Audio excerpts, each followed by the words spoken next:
L'escola d'estiu és un moment molt important pels equips impulsors dels centres de la mostra perquè és el moment de fer valoració d'aquest curs passat, de com ha anat, de què hem fet i començar a planificar les accions pel curs vinent.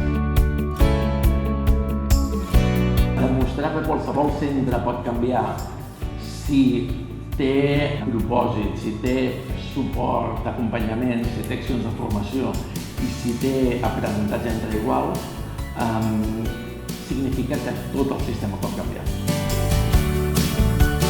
I penso que un repte important que tenim és que demanem als alumnes treballar en equip i a vegades els docents treballem massa poc en equip.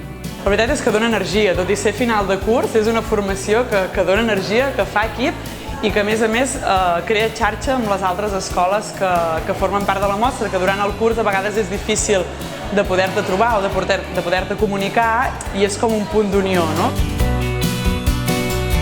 Llavors aquí el que fem són sessions de formació on els equips impulsors treballen en aquesta planificació de les accions pel curs vinent i hi ha unes altres sessions temàtiques d'intercanvi d'aprenentatges entre centres i formacions específiques d'alguns aspectes. El que fem és una radiografia del que volem que sigui la nostra escola. Què passa? Que aquí ens donen les eines per poder-ho portar a terme. Per tant, la formació d'estiu és molt important, tant per fer reflexió i revista del que hem fet, com per pensar en el que hem de fer en un futur. És un moment també on ja no hi ha classes, on els profes també estem en un moment de poder reflexionar, de parar màquines i de dir, on som, què fem i què volem fer.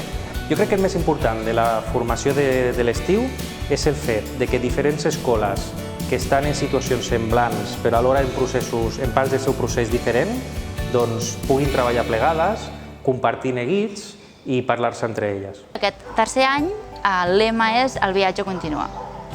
Per què? Doncs perquè Escola Nova s'acaba, el programa s'acaba, però el procés de transformació d'aquests centres continua.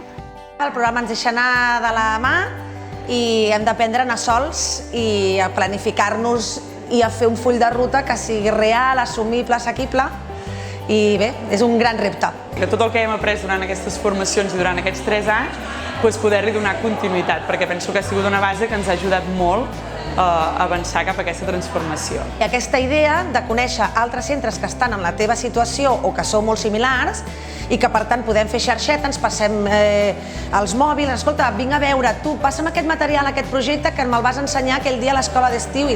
Això per mi és el més important, d'acord? La idea de fer grup i de que això creixi com una teranyina.